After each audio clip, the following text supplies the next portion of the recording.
Hello foodies, આજે મેં ફરી તમારા માટે એક નવી જગ્યા લઈને આવ્યા છીએ. જો તમે સેન્ડવિચ લવર્સ છો અને નવરંગપુરામાં માત્ર 160 રૂપિયાની આ સેન્ડવિચ નથી ટ્રાય કરી તો તમે ઘણું બધું મિસ કરી રહ્યા છો. આજે અમે આવી ગયા છીએ દાદા સેન્ડવિચમાં. અહીંની સેન્ડવિચ ભાઈ સાહબ જોરદાર છે.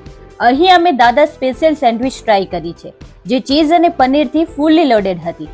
ગાઈઝ, અહીંની સેન્ડવિચનો ટેસ્ટ નેક્સ્ટ લેવલનો હતો. આ લોકો બધા જ ઇન્ગ્રેડિયન્ટ્સ ભરીને નાખે છે. બોસ ટેસ્ટ અને ક્વોલિટીમાં તો પૈસા વસૂલ છે. ગાઈઝ, અહીંયા બલ્કમાં સેન્ડવિચ બને છે અને દાદા સ્પેશિયલ સેન્ડવિચ તો 2 લોકોના પેટ ભરાઈ જાય તેવી છે. આના સિવાય તમે સ્પિનચ કોર્ન સેન્ડવિચ પણ ટ્રાય કરી શકો છો. આ સિવાય મેનુમાં પણ તમને ઘણી બધી આઈટમ મળી જશે અને અહીંની ગ્રીન ચટણી તો જોરદાર ટેસ્ટી છે. સેન્ડવિચ દાદા રાત્રે 1 વાગ્યા સુધી ખુલ્લું હોય છે અને ઝોમેટો અને સ્વિગીમાં પણ અવેલેબલ છે. તો વિડીયોમાં બતાવેલા લોકેશન પર આજે જ પહોંચી જાઓ.